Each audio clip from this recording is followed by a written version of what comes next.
है वंशन family, welcome back. Let's start our new chapter. जब से वांग जी की लाइफ में विंग आया था, वांग जी बहुत सा चेंज हो चुका था।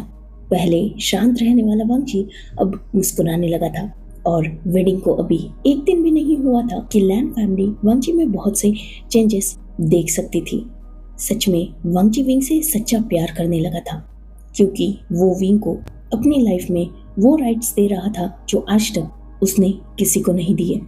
वांग जी जो इससे पहले किसी की बात नहीं मानता था, इवन अपने गगा की भी नहीं, वो विंग के बस एक बार कहने से शांत हो गया, गुस्सा छोड़ के वहां से निकल गया। पेरेंट्स की डेथ के बाद वांग जी सिर्फ स्टडी में बिजी रहा। बाद में उसने खुद को वर्क में जैसे खो दिया था। पर जब से विंग उसकी लाइफ में आया था, वांग जी वर्क को साइड करके प्यार के पीछे भागने लगा था। पहले डील्स कैसे क्रैक करनी है ये सोचने वाला वांग जी विंग के आने के बाद विंग को कैसे कन्विंस करना है यही 24 घंटे सोचता रहता था। और अब जब विंग उसे हासिल हो चुका था, सच में वो दिल से खुश नजर आने लगा था। वही विंग जो खुद भी खुश था, क्योंकि कहीं ना कहीं लैन फैमिली एक कंप्लीट फैमिली थी।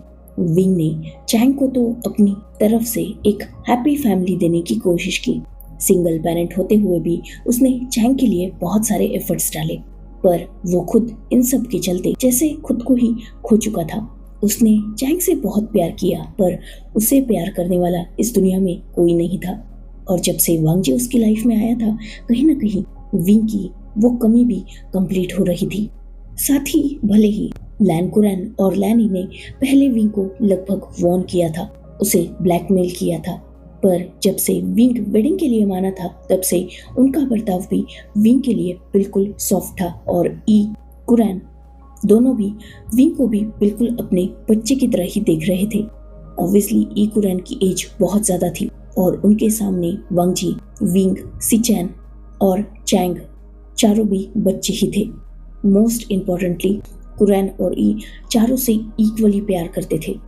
तो हाँ, लैन फैमिली एक परफेक्ट फैमिली थी। खैर, टाइम ऐसे ही स्किप हुआ। कुछ देर बाद वांग जी भी वापस आ चुका था और सबको ज्वाइन कर चुका था, जो साथ में बैठकर बातें कर रहे थे। लगभग डिनर टाइम हो चुका था, और ई के कहने पर सर्वेंट्स ने ऑलरेडी डिनर प्रिपेयर कर दिया था। फिलहाल वो सब डाइनिंग टेबल पर थे और डिनर एंजॉय कर रहे थे। साथ ही उनकी नॉर्मली बातें भी चल रही थी। ई जिन्होंने विंग और चैंग की तरफ देखा, विंग, चैंग, जैसे ही ई के मुंह से अपना नाम विंग और चैंग ने सुना था, उन दोनों ने ई की तरफ देखा। एक्चुअली आफ्टर वेडिंग कुछ रिचुअल्स बचे हुए हैं।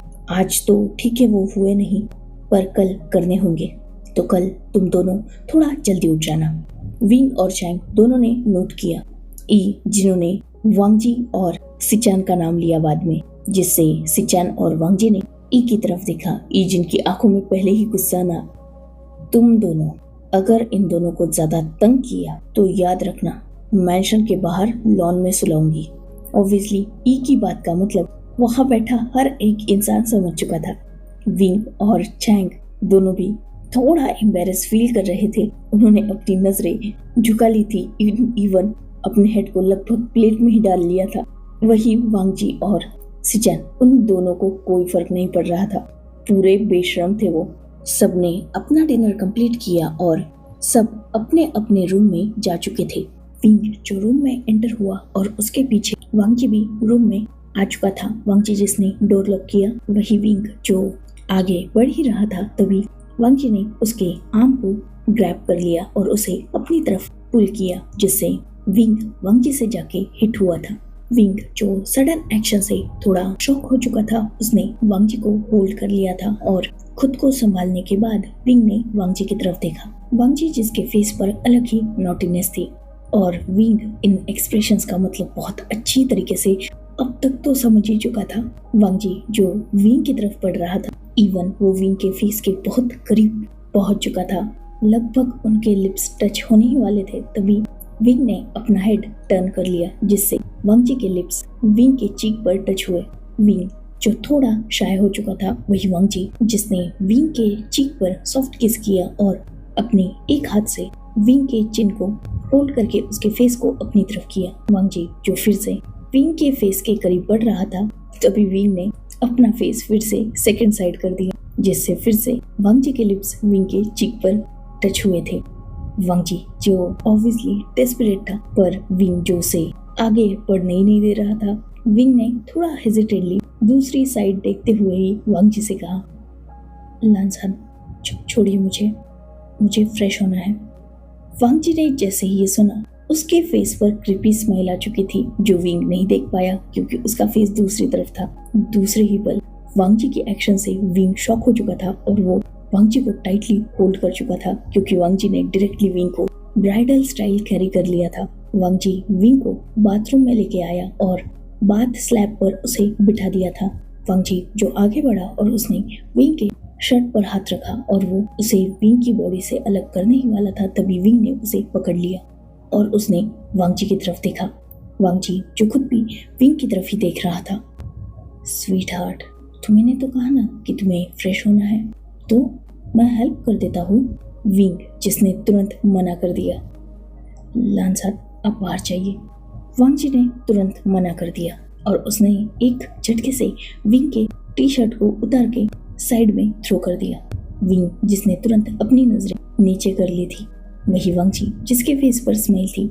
वांग जी ने विंग के दोनों साइड पे हाथ रखा और वो विंग की तरफ लीन होने लगा। विंग जो खुद भी पीछे की तरफ लीन हो रहा था। एक मोमेंट के बाद विंग जो खुद को होल्ड नहीं कर पाया और वो नीचे गिरने ही वाला था, तभी वांग जी ने अपने एक हाथ के सपोर्ट से विंग को होल्ड कर लिया और उसे अपने बिल्कुल करीब कर लिया। उन दोनों का फेस जो बहुत करीब आ चुका था और विंग अच्छी तरीके से समझ चुका था कि अब वो वांग जी के हाथ से नहीं बच सकता। Within second Wang Ji Wing के करीब पहुंचा और उसने डायरेक्टली विंग के लिप्स को कैप्चर कर लिया था। वांग जी जो स्टार्टिंग से ही रफ था, क्लियरली वो अपने इंटेंशंस हाइड नहीं कर रहा था विंग से। नाइट में जब से उन दोनों में वो सब कुछ हुआ था, वांग जी को बार बार विंग की क्रेविंग हो रही थी। उसे ऐसा लग रहा था कि वो विंग को रूम से बाहर कदम तक न रखने दे, उसे बस अपनी बाहों में रखे। मॉर्निंग को भी बहुत मुश्किल से उसने खुद को संभाला था और आफ्टरनून को भी, क्योंकि वो समझ रहा था कि विंग को भी रेस्ट की जरूरत है। पर अब जब से उसने डाइनिंग टेबल पर विंग का वो ब्लशिंग फेस देखा है, तब से वो खुद को होल्ड कर ही नहीं पा रहा था और फाइनली वो दोनों अकेले थे। तो वांग जी ये अपॉर्चुनिटी कैसे छोड़ सकता था। विंग जो वांग जी को रोकना तो चाहता था, पर वो भी वांग जी की डेस्परेशन समझ सकता था। उसने रेजिस्ट करना बंद कर दिया और वो भी धीरे धीरे वांग जी के टच में मेल्ट हो रहा था। वांग जी जिसने कुछ ही देर में विंग की बॉडी से उसके क्लोथ्स को अलग कर दिया था और वही उनकी नाइट एक्टिविटी स्टार्ट हो चुकी थी। करीबन 2 घंटे तक वो बात ही ले रहे थे। वो अलग बात थी कि बाथरूम का हर कोना उन्होंने यूज किया था, बाथ टब से लेकर शावर रूम तक। फाइनली विंग जो बहुत ज्यादा थक चुका था, इवन वो चलने की तक हालत में नहीं था। वांग जी ने उसे होल्ड किया, देन उसे अच्छी तरीके से क्लीन किया और वांग जी ही विंग को उठाकर रूम में लाया था। उसने विंग को बेड पर सॉफ्टली लेटा दिया और खुद भी उसके साइड में आकर लेट चुका था। उसने विंग को अपने आर्म्स में होल्ड कर लिया और वो उसे सुला चुका था। नेक्स्ट मॉर्निंग विंग जिसकी आईज ओपन हो चुकी थी, वांग जी जो अभी भी सो रहा था, विंग जिसकी नजर उठते ही सीधा वांग जी के फेस पर गई थी। सच में विंग एक बात तो एडमिट करता है, वांग जी है बहुत हैंडसम। विंग जिसके माइंड में कल रात की बातें घूम रही थी, अनकॉन्शियसली ही उसने अपना हाथ उठाया और वांग जी के फेस पर रख दिया। वो वांग जी के फेस को प्यार से करेज कर रहा था। एक सॉफ्ट स्माइल थी विंग के फेस पर। विंग जिसने कुछ देर अपने अल्फा हस्बैंड को एडमायर किया, देन वो उठ चुका था। विंग जिसने अपनी मॉर्निंग रूटीन कंप्लीट की और फिलहाल वो ड्रेस्ड अप होके मिरर के सामने था, खुद को रेडी कर रहा था। वही वांग जी वो अभी भी सो रहा था। विंग जिसने ऑलमोस्ट खुद को रेडी किया था, बस अब उसे अपने हेयर्स ट्राई करने थे, पर उससे पहले उसने सोचा कि वो वांग जी को जगा दे, क्योंकि ऑब्वियसली कुछ रिचुअल्स करने थे, तो शायद वांग जी भी वहाँ मौजूद हो, ये सही रहेगा। यही सोच के विंग जो वांग जी के पास गया और वो वांग जी को जगाने लगा, पर वांग जी जो विंग की आवाज से बिल्कुल नहीं उठ रहा था। विंग जिसने खुद को आगे बढ़ाया और वो वांग जी के साइड में ही बैठ गया देन उसने वांग जी को हल्का सा टच किया। जैसे ही विंग ने वांग जी को टच किया था, वांग जी जिसने विंग के हाथ की रिस्ट को होल्ड करके उसे अपनी तरफ पुल कर लिया था, जिससे विंग सीधा वांग जी के ऊपर लगभग गिर चुका था। विंग ने खुद को जैसे तैसे संभाला और उसने वांग जी की तरफ देखा। वांग जी ने जैसे ही विंग के फेस को देखा था, उसकी मॉर्निंग तो बन चुकी थी। ऑब्वियसली विंग ने बात लिया था, हेयर्स उसने ट्राई कर लिए थे, पर अभी भी वो हल्के गीले थे और कहीं ना कहीं उसके फेस को थोड़ा कवर कर रहे थे। मॉर्निंग में उसका फेस जैसे ग्लो कर रहा था, जिसे देखकर वांग जी जो बिल्कुल मेस्मराइज हो चुका था। वही विंग जिसे बहुत जल्द समझ में आ चुका था कि वांग जी नाटक कर रहा था सोने का, शायद वो कब से ही जग चुका है, बस विंग को तंग करने के लिए वो प्रिटेंड कर रहा था। ये समझते ही विंग के फेस पर गुस्सा आ चुका था और वांग जी जो विंग की तरफ ही देख रहा था, विंग के बदलते फेशियल एक्सप्रेशंस भी उसने तुरंत ही नोटिस कर लिए थे। विंग को और अपने करीब खींच के उसने विंग के फोरहेड पर किस किया। स्वीट हार्ट, अगर मॉर्निंग में जगाना होना तो दूर से आवाज मत दिया करो। विंग जिसने वांग जी को डेयर किया। लेट हो रहा है, जल्दी उठिए, हमें नीचे जाना है रिचुअल्स के लिए। वांग जी जिसने नोट किया। ओके फाइन, पहले मेरा मॉर्निंग गिफ्ट, देन तुम अलाउ हो जाने के लिए। ये सुनते ही विंग कंफ्यूज। गिफ्ट? कैसा गिफ्ट? वांग जी जिसने डायरेक्टली विंग के नेक को ग्रैब किया, उसे अपनी तरफ खींचा और उसके लिप्स से अपनी लिप्स अटैच कर लिए। विंग जो शॉक हो चुका था, पर बहुत जल्द उसने खुद को संभाल लिया। एक डीप पैशनेट किस के बाद वांग जी ने विंग को छोड़ दिया।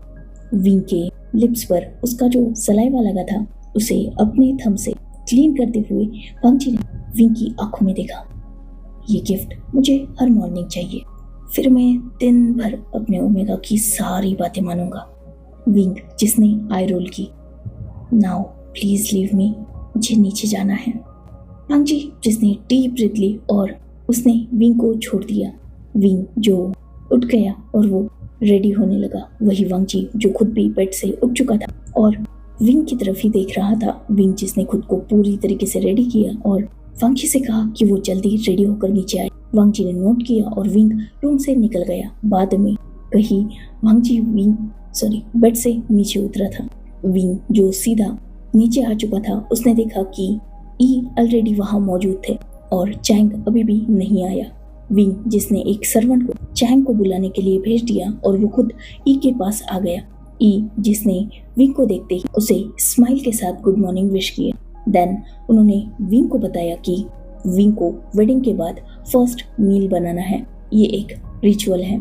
विंग ने नोट किया और वो सीधा किचन की तरफ निकल चुका था। करीबन आधे घंटे बाद ही उसे चैंग ने ज्वाइन किया, पर ऑब्वियसली चैंग को फूड बनाना नहीं आता था। विंग जिसने चैंग को थोड़ा गाइड किया और उसे एक स्वीट डिश बनाने के लिए बोला और बाकी सारा मील उसने रेडी किया। वही चैंग जो विंग की बातें मानकर वर्क भी कर रहा था और विंग से बातें भी कर रहा था। कुछ ही देर बाद वहाँ ई भी आई और उन्होंने भी उन दोनों को ज्वाइन किया। देन वो तीनों बातें भी कर रहे थे और काम भी। ई भी विंग की हेल्प करा रही थी। कुछ ही देर बाद वांग जी, सिचन और कुरैन रेडी होकर नीचे आ चुके थे और विंग जो सब कुछ रेडी ऑलमोस्ट कर ही चुका था। बाद में ई ने सर्वेंट से कहा कि वो सारा फूड टेबल पर सेट कर दे और वो खुद चैंग और विंग के साथ बाहर आ गई। सब अरेंज होने के बाद विंग और चैंग ने पूरी फैमिली को फूड सर्व किया और इस बार भी विंग का फूड बिल्कुल परफेक्ट था, बहुत ज्यादा डिलीशियस। वही चैंग ने जो स्वीट डिश बनाई थी वो भी ठीक बनी थी। भले ही उसका फर्स्ट एक्सपीरियंस था, पर उसने अच्छे खासे एफर्ट्स डाले थे, तो हाँ वो भी सबको पसंद आई। देन कुरैन ई से चैंग और विंग दोनों को भी रेड एनवेलप मिला।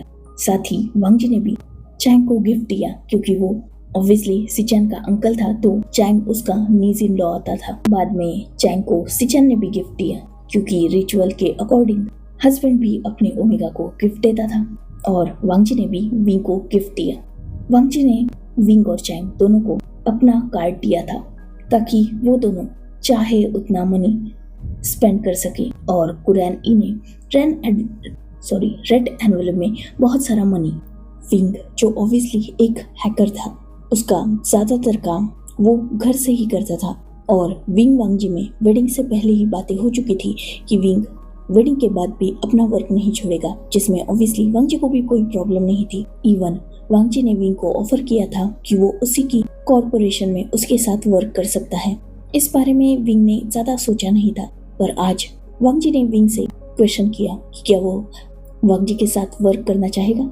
ऑब्वियसली इस बात पर कुरान ने भी तुरंत वांगजी को सपोर्ट किया था कि हाँ वो वर्क कर सकता है। वैसे भी उन्हें विंग जैसे लोगों की जरूरत है। विंग जिसने वांगजी और कुरान से क्लियरली कहा कि उसके कुछ प्रोजेक्ट पेंडिंग है, वो पहले उन्हें कंप्लीट कर देगा, देन वो लैंस के साथ मिलके काम करेगा। इस बात पर कुरान और वांगजी अग्री हो गए। देन कुरान ने सिचैन और चैंग की तरफ देखा। वेडिंग हो चुकी है, मतलब दोनों भी स्टडी को इग्नोर करोगे ये नहीं चलेगा। दोनों अपनी अपनी स्टडी कंप्लीट करो और सिचैन तुम बिजनेस करोगे और चैंग तुम जो चाहे वो फील्ड चूज कर सकते हो। हम सब तुम्हारा पूरा सपोर्ट करेंगे। ये सुन के चैंग के फेस पर स्माइल आ गई और उसने अग्री किया। ऑब्वियसली वेडिंग अभी अभी हुई थी तो 2-3 दिन की छुट्टी बनती थी और सिचैन वांगजी ने पूरा प्लान बना के रखा था कि उन्हें कैसे अपने ओमेगास के साथ टाइम स्पेंड करना है। इवन ब्रेकफास्ट कंप्लीट होते ही सिचैन, जिन्होंने चैंग का हाथ होल्ड किया और वो सीधा बाहर जा चुके थे क्योंकि उनका कुछ अलग प्लान था। वही विंग और वांगजी जो कुछ देर कुरान और ई के साथ बैठे, उनमें कुछ बातें हुई और बाद में वांगजी भी विंग के साथ बाहर गया था थोड़ा क्वालिटी टाइम स्पेंड करने। ऐसे ही उनके दिन बीतना अब स्टार्ट हो चुके थे। 2-3 दिन के फन के बाद सिचैन और चैंग ने अपना कॉलेज ज्वाइन कर लिया था। अब वो दोनों भी ऑफिशियल कपल थे पूरी कॉलेज के सामने और अब उनके रिलेशनशिप पर कोई भी डाउट नहीं करता था। करीबन 2 मंथ्स कंप्लीट हो चुके थे उन चारों के वेडिंग को और विंग जिसने अपने सारे वर्क्स को कंप्लीट कर लिया था और वो अब रेडी था वांगजी के साथ काम करने के लिए। वांगजी जो इस बात से बहुत ज़्यादा एक्साइटेड था और आज विंग ने फर्स्ट टाइम वांगजी के साथ लैन कॉर्पोरेशन में एंटर किया। विंग जिसने आज भी अपने फेस को कवर करके रखा था। वांगजी जिसे ये बात अजीब लगती थी क्योंकि विंग जैसे ही घर से बाहर कदम रखता था वो तुरंत ही अपने फेस को कवर करता था।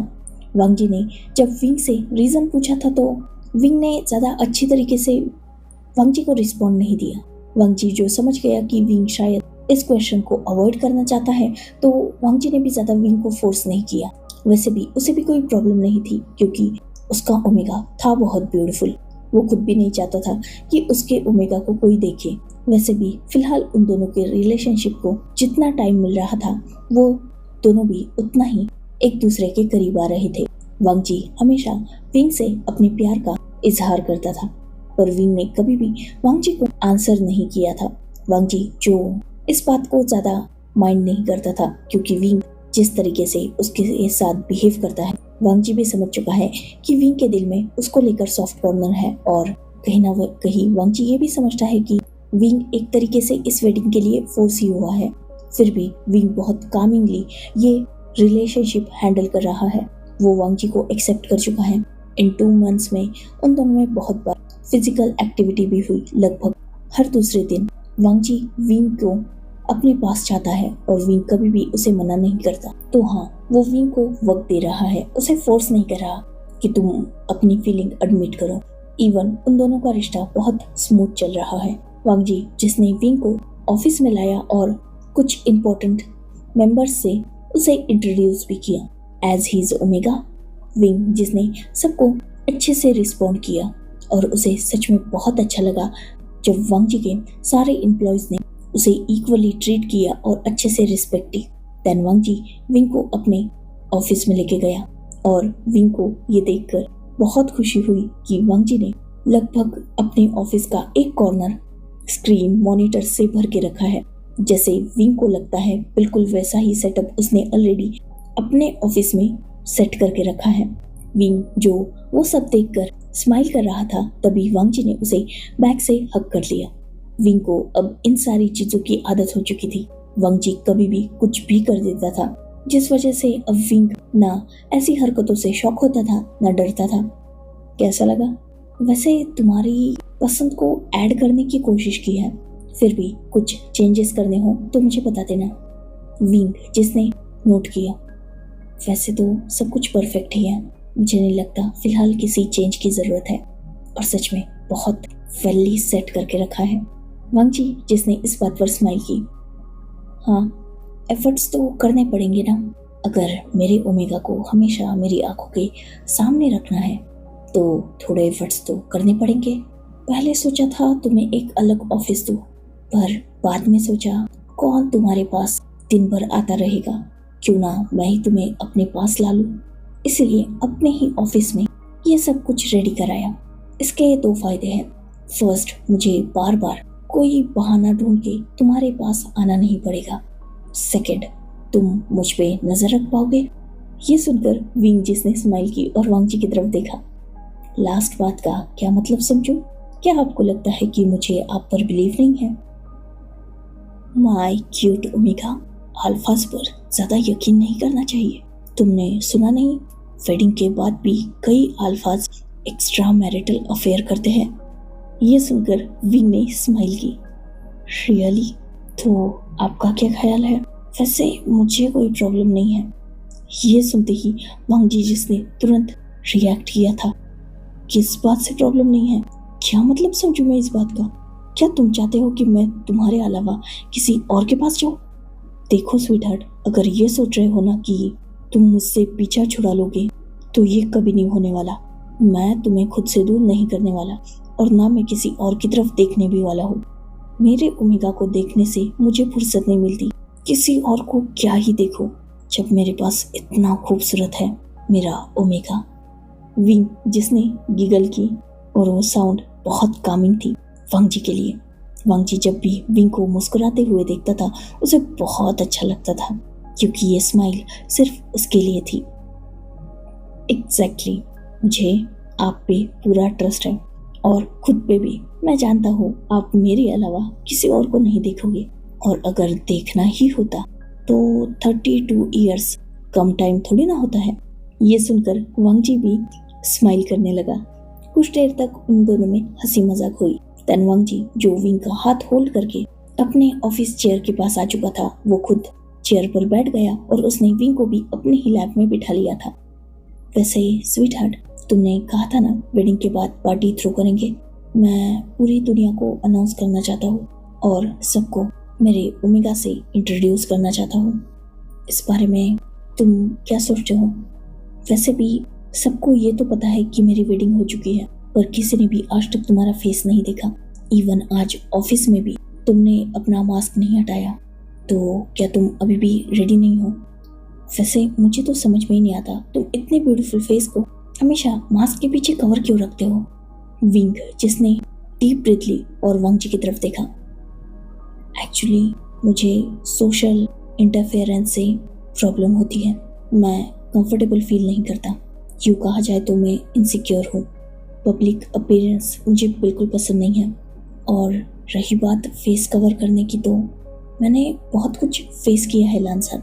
चैंग मेरा बच्चा है, अकेले मैंने उसे रेज किया है, और उस दौरान मैं बहुत सारे घटिया लोगों से मिला हूँ। ऐसे अल्फाज जो मुझे ऐसी बातें बोल चुके हैं जो मैं बोल तक नहीं सकता, सोच तक नहीं सकता। आज भी वो बातें याद आती है तो बहुत डिस्गस्टिंग लगता है।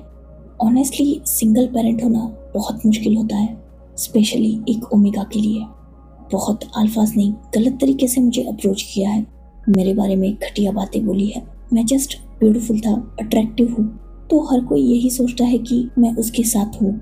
और जब लोगों को पता चलता है कि मैं सिंगल पेरेंट हूँ, तब तो उनकी बातें और भी ज़्यादा घटिया हो जाती हैं। यही रीज़न है शायद कि मैंने प्रोफेशन भी ऐसा चूज़ किया जहाँ मुझे घर से ज़्यादा बाहर निकलना ना पड़े। लोगों की बातें सुन सुनकर मुझे लोगों से ही नफरत होने लगी। मुझे सोसाइटी और उनके जजमेंटल कमेंट्स बिल्कुल पसंद नहीं है। यही रीज़न था कि मैंने अपने फेस को मास्क के पीछे हाइड करना स्टार्ट कर दिया। वो मास्क मेरी फेस को कवर रखता है, जिस वजह से मैं लोगों की नज़रों से दूर रहता हूँ। बाद में वो मेरा सेफ्टी जोन बन गया। मतलब तुम्हें लोगों के साथ इंटरैक्ट करने में प्रॉब्लम होती है, राइट? वांग जी की इस बात पर विंग ने नोट किया। कुछ ऐसा ही समझ सकते हो।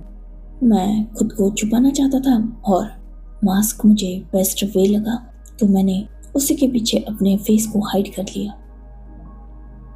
आई अंडरस्टैंड, पर अब तुम्हारे पास मैं हूँ विंग, तुम्हारा अल्फा, तुम्हारा हस्बैंड। तो क्या अभी भी तुम ट्राई नहीं करना चाहोगे उस मास्क को अपने फेस से हटाने का? मैं फोर्स नहीं कर रहा हूँ, पर जस्ट मैं चाहता हूँ एटलीस्ट एक बार तो भी तुम मेरे साथ दुनिया के सामने आओ। मैं तुम्हें सारी दुनिया से इंट्रोड्यूस करूँ as my omega, my life partner. ये मैं ऑनेस्टली चाहता हूँ। बाकी तुम्हारे मास्क पहनने से मुझे कोई प्रॉब्लम नहीं है। मैं तो खुद चाहता हूँ कि मेरा ओमेगा इतना ब्यूटीफुल है तो कोई उसे देख तक ना पाए। वैसे भी तुम सिर्फ मेरे लिए हो, पर एक बार दुनिया के सामने एज माई स्पाउस मैं तुम्हें इंट्रोड्यूस करना चाहता हूँ। सो प्लीज़ खुद को थोड़ा प्रिपेयर करने की कोशिश करो।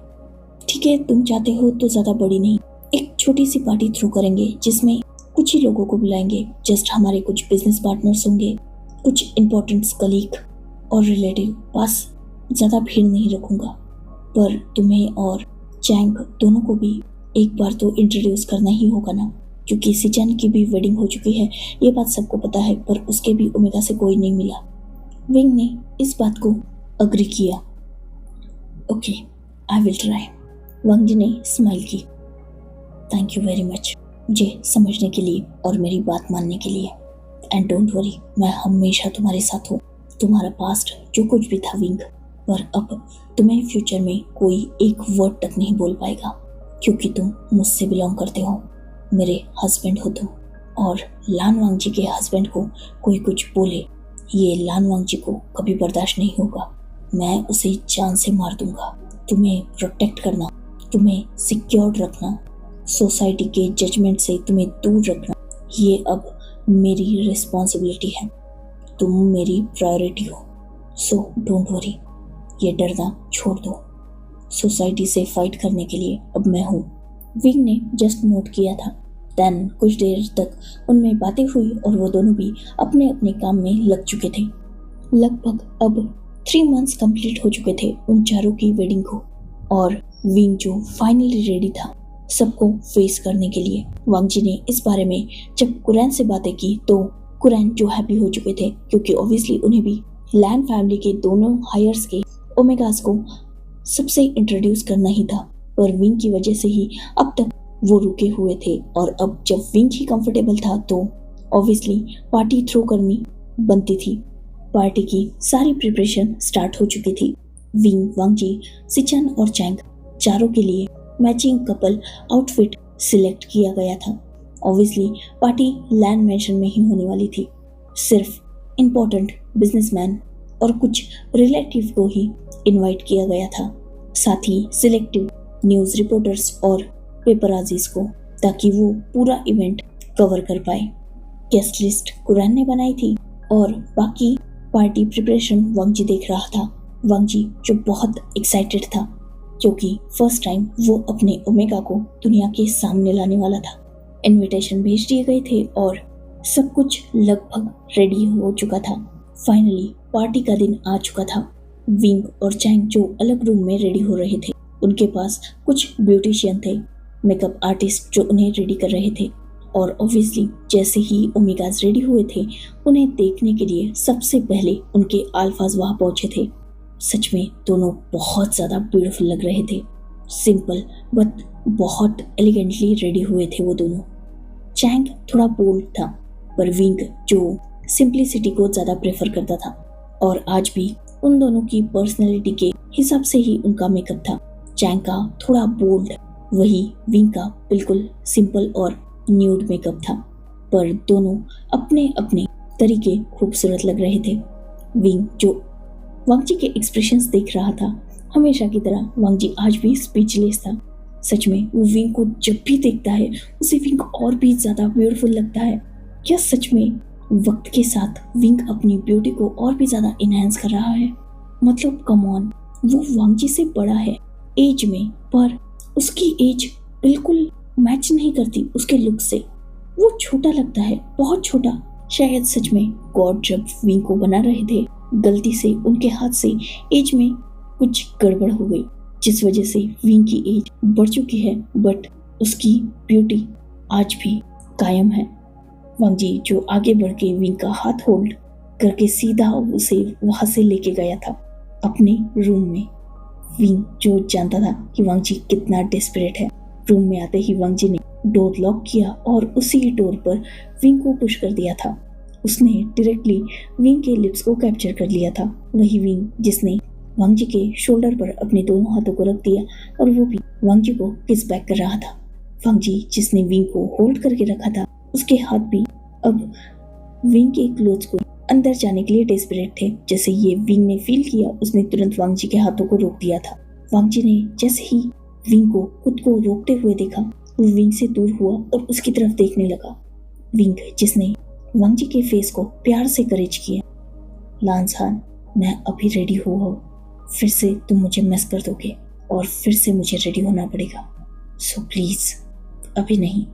वांग जी जिसका ये बात सुनते ही फेस लटक चुका था, उसने विंग की तरफ बिल्कुल पुपी फेस से देखा। स्वीट हार्ट, तुम बहुत ब्यूटीफुल लग रहे हो। ऐसे अगर सबके सामने जाओगे तो कहीं कोई तुम्हें मुझसे चुरा ना ले।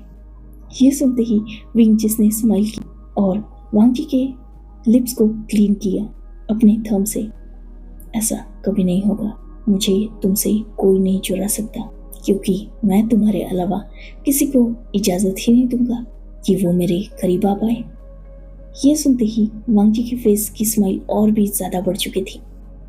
ओके फाइन, पर आज रात का मील मुझे मिलना चाहिए, वरना मैं तुम्हें यहाँ से जाने नहीं दूंगा। विंग ने स्माइल के साथ नोट किया।